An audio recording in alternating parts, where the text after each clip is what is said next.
Right breaking చూస్తున్నాం. ఏపీలో వరుస బస్సు ప్రమాదాలు భయాందోళన కలిగిస్తున్నాయి. కర్నూలు బస్సు ఘటన తీవ్ర విషాదం మిగిల్చిన సంగతి తెలిసిందే. ఇక ఈ క్రమంలో రవాణా శాఖ అధికారులు బస్సు ట్రావెల్స్ పై ఉక్కుపాదం మోపుతున్నాయి. ఇక ట్రావెల్స్ పై ముమ్మర తనిఖీలు చేస్తున్నారు. ప్రైవేట్ ట్రావెల్ బస్సుల ఫిట్నెస్ ఎంతవరకు ఉంది, నిబంధనలు పాటిస్తున్నారా లేదా అన్న దానిపై ఫోకస్ పెట్టిన అధికారులు ట్రావెల్స్ లో సోదాలు చేస్తున్నారు. పల్నాడు జిల్లా నరసరావుపేట నుండి నిత్యం 50 నుండి 100 బస్సులు హైదరాబాద్ కు రాకపోకలు సాగిస్తుంటాయి. బస్టాండ్ చెక్ పోస్ట్ నుంచి ఇక రాత్రి 10 గంటల నుండి 12 గంటల వరకు అనేక బస్సులు వెళ్తూ ఉంటాయి. ఇష్టానుసారంగా రూల్స్ కు వ్యతిరేకంగా వ్యవహరిస్తూ డ్రైవర్స్ మద్యం సేవించి వాహనాలు నడుపుతున్నారు. అయితే రాత్రి ఎలాంటి చెకింగ్ చర్యలు తీసుకోకపోవడంపై జిల్లా ప్రజలు అధికారులపై మండిపడుతున్నారు. దాంతో నిద్రమత్తు వదిలిన అధికారులు తెలుగు రాష్ట్రాల్లో ఎక్కడికక్కడ తనిఖీలు చేపట్టారు. ఇక ఈ అంశంపై మరింత సమాచారం అందించేందుకు మా అమరావతి ప్రతినిధి పవన్ నాయుడు ఫోన్ లైన్ లో సిద్ధంగా ఉన్నారు.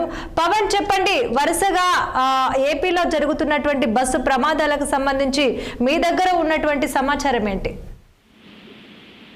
Good morning. ఏదైతే చూడొచ్చు, తెలుగు రాష్ట్రాల ప్రజలకు వరుస బస్సు ప్రమాదాలు కూడా భయాందోళనకు గురి చేస్తున్నాయి. బస్సు ఎక్కి ప్రయాణం చేద్దామంటే ప్రాణాలు అరచేతిలో పెట్టుకొని ప్రయాణించాల్సినటువంటి పరిస్థితి ప్రస్తుతం 2 తెలుగు రాష్ట్రాల్లో ఉన్నటువంటి ప్రజలకు కూడా అయితే మాత్రం కొంత భయాందోళనకు గురి చేస్తుందనే చెప్పాలి. దాదాపుగా చూసుకోవచ్చు, ఇప్పటికే ప్రైవేట్ ఆర్టీసీ బస్సులనే తేడా లేకుండా బస్సు ప్రమాదాలు అయితే మాత్రం పెద్ద మొత్తంలో ఆందోళన కలిగిస్తున్నటువంటి నేపథ్యంలో ట్రావెల్స్ బస్సు సంబంధించినటువంటి యజమానుల వ్యవహారం, అదేవిధంగా డ్రైవర్ల పనితీరు పూర్తిగా కూడా అస్తవ్యస్తంగా ఉన్నప్పటికీ కూడా స్థానికంగా ఉన్నటువంటి ఆర్టీఓ సంబంధించినటువంటి అధికారులు వారిపై ఎలాంటి చర్యలు తీసుకోకపోవడం అన్నది కూడా ఇక్కడ ఉదాహీనతకు నిదర్శనంలా కూడా కనిపిస్తా ఉంది. చూసుకోవచ్చు, ప్రధానంగా ఈ మధ్య కాలంలో కూడా మనం కర్నూలు జిల్లాలో 40 మంది కూడా తీవ్రదారుణమైనటువంటి బస్సు ఘటన మరొక ముందే కూడా దాదాపు అనేక చోట్ల కూడా ఈ విధంగా దాదాపు అయితే మాత్రం బస్సు ప్రమాదాలు జరుగుతూనే ఉన్నటువంటి పరిస్థితి కూడా కనిపిస్తా ఉంది.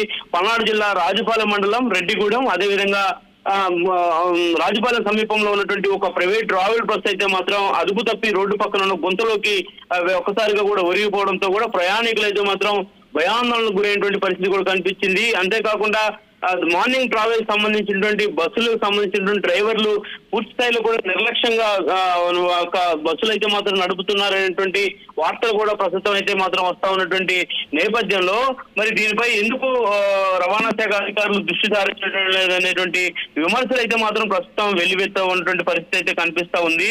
ముఖ్యంగా చూసుకున్నట్టయితే ప్రైవేట్ ట్రావెల్ సంబంధించినటువంటి బస్సులు ఫిట్నెస్ ఎంతవరకు ఉన్నాయి అనేటువంటి దానిపై సంబంధిత అధికారులు కనుక ఖచ్చితంగా చర్యలు తీసుకుంటే కనుక ఇలాంటి బస్సు ప్రమాదాలను కూడా మనం తగ్గించేటువంటి అవకాశం అయితే ఖచ్చితంగా కనిపిస్తా ఉంది.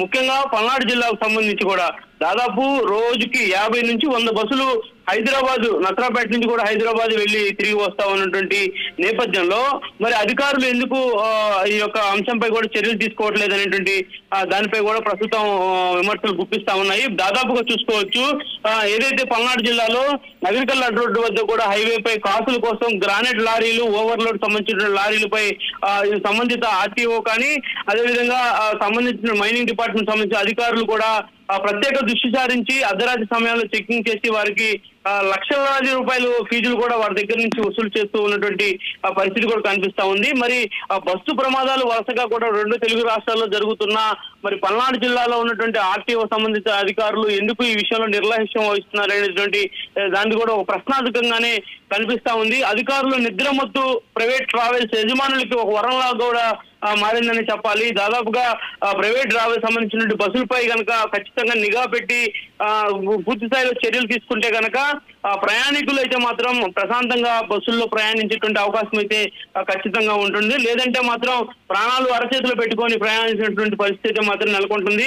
దాదాపుగా నసరాపేట పల్నాడు చెక్ పోస్ట్ వద్ద కూడా రాత్రి 10 గంటల నుంచి 12 గంటల మధ్య కూడా పెద్ద మొత్తంలో బస్సులు వెళ్తూ ఉంటాయి. పెద్ద హారన్లతో ఓవర్ లైటింగ్ తో కూడా ప్రైవేట్ ట్రావెల్స్ బస్సులు ఇష్టానుసారంగా రూల్స్ కు వ్యతిరేకంగా వ్యవహరిస్తూ డ్రైవర్లు అయితే మాత్రం ముందుకు వెళ్తా ఉంటారు. దాదాపుగా కొంతమంది డ్రైవర్లు అయితే చూడొచ్చు, మద్యం మత్తులో కూడా బస్సులను ఇష్టానుసారంగా నడుపుతూ ఉన్నటువంటి పరిస్థితులు కారణం కూడా బస్సు ప్రమాదాలకు అని కూడా స్పష్టంగా కూడా తెలుస్తా ఉంది. మరి అధికారులు ఎలాంటి చెకింగ్ చేయకపోవడం, అయితే మాత్రం కూడా పల్నాడు జిల్లా సంబంధించినటువంటి ప్రజలంతా కూడా ఆగ్రహం వ్యక్తం చేస్తా ఉన్నారు. ఇప్పటికే ఈ యొక్క డ్రైవింగ్ వచ్చి రానిటువంటి వారందరికీ కూడా లైసెన్సులు ఇచ్చి ఆర్టీఓ సంబంధించిన అధికారులు అయితే మాత్రం ఈ యొక్క ప్రమాదాలకు పూర్తిగా జరుగుతున్నా కూడా ఎందుకు ఈ విషయంపై ప్రశ్నించుకోవట్లేదనేటువంటి దానిపై అయితే మాత్రం ప్రస్తుతం కొంత అసహనం వ్యక్తం చేస్తున్నటువంటి పరిస్థితి కనిపిస్తా ఉంది. తెలుగు రాష్ట్రాల్లో ఇటీవల వరుస బస్సు ప్రమాదాలు, మరణాలు, అదేవిధంగా పలువురికి తీవ్ర గాయమైనటువంటి నేపథ్యంలో మరి దాదాపుగా నవంబర్ 2025 జరిగినటువంటి ఘటనలో కావచ్చు, కర్నూలు జిల్లాలో జరిగినటువంటి ఒక స్లీపర్ బస్ ప్రమాదం కావచ్చు, అదేవిధంగా రంగారెడ్డి జిల్లాలో ఒక టిప్పర్ లారీ ఆర్టీసీ బస్ ఉన్నటువంటి ఘటన కావచ్చు, అదేవిధంగా పల్నాడు జిల్లా రాజపాలెం మండలంలో ఉన్నటువంటి ఒక ప్రైవేట్ ట్రావెల్స్ కు సంబంధించినటువంటి బస్ కావచ్చు. ఇలా దాదాపుగా కొన్ని ప్రైవేట్ ట్రావెల్స్ బస్సులే ప్రమాదాలకి తరచూ గురవుతున్నటువంటి నేపథ్యంలో ఉన్నతాధికారులు దీనిపై ప్రత్యేక దృష్టి సారించే తప్ప ఇలాంటి బస్సు ప్రమాదాలు జరగవు. కానీ మరి అధికారుల ఉదాహీనతకు అంటే వారి యొక్క నిర్లక్ష్యం కావచ్చు, అదేవిధంగా కాసులకి కక్కుర్తి పడేటువంటి అంశం కావచ్చు, వారన్నిటికి సంబంధించిన ఉదాహీనతను కనుక పూర్తి స్థాయిలో చూసుకున్నట్లయితే మరి ఇప్పటికైనా అధికారులు మేల్కోవాల్సినటువంటి అవసరం ఉంది. ఖచ్చితంగా ఈ యొక్క ప్రైవేట్ ట్రావెల్ సంబంధించినటువంటి బస్సులపై చర్యలు తీసుకోవాల్సినటువంటి అవసరం అయితే ఎంతైనా కూడా ఉందని చెప్పి మనం చెప్పాల్సినటువంటి అవసరం ఉంది. కాబట్టి మరి 60 ఈ రోజు ప్రచారం చేస్తున్నటువంటి ఈ యొక్క కథనంపై అయితే కూడా రాష్ట్ర రవాణా శాఖ ఉన్నతాధికారులు కూడా స్పందించాలని చెప్పి కూడా మనం ఖచ్చితంగా కూడా చెప్పాల్సినటువంటి అవసరం అయితే ఖచ్చితంగా కనిపిస్తా ఉంది. రాధిక అనేది పవన్ చూసుకున్నట్లయితే రవాణా శాఖ చేస్తున్నటువంటి తనిఖీలు ఎంతవరకు వచ్చాయి, ఏమైనా బస్సెస్ ని సీజ్ చేయడం జరిగిందా, ఒకవేళ సీజ్ చేస్తే వాటిపై ఎలాంటి చర్యలు తీసుకోబోతున్నారు?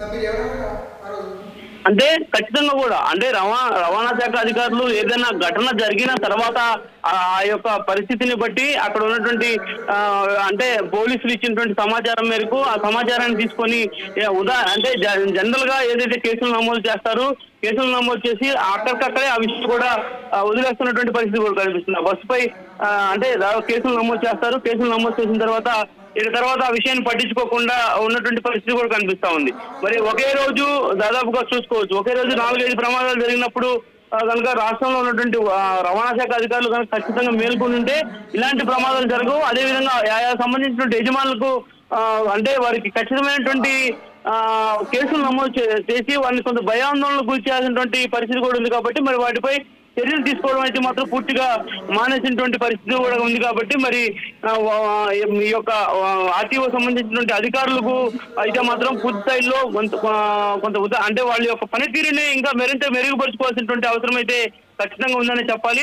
మరి నామమాత్రంగా తూతూ మంత్రంగా ఎక్కడ ఘటన జరిగితే అక్కడికి వెళ్ళి 4 కేసులు నమోదు చేసి అనంతరం ఆ విషయాన్ని వదిలేయకుండా కూడా ప్రతి చోట కూడా పర్యవేక్షించి ఎప్పటికప్పుడు కూడా వాటి యొక్క ఫిట్నెస్ పై కూడా ప్రజలకు అవగాహనతో పాటు డ్రైవర్లకు పూర్తి స్థాయి అవగాహన కూడా తెచ్చే విధంగా రవాణా శాఖ అధికారులు అయితే మాత్రం ముందుకు వెళ్లాల్సినటువంటి అవసరం అయితే మాత్రం ఖచ్చితంగా కనిపిస్తా ఉంది. Right, thanks for the updates Pawan.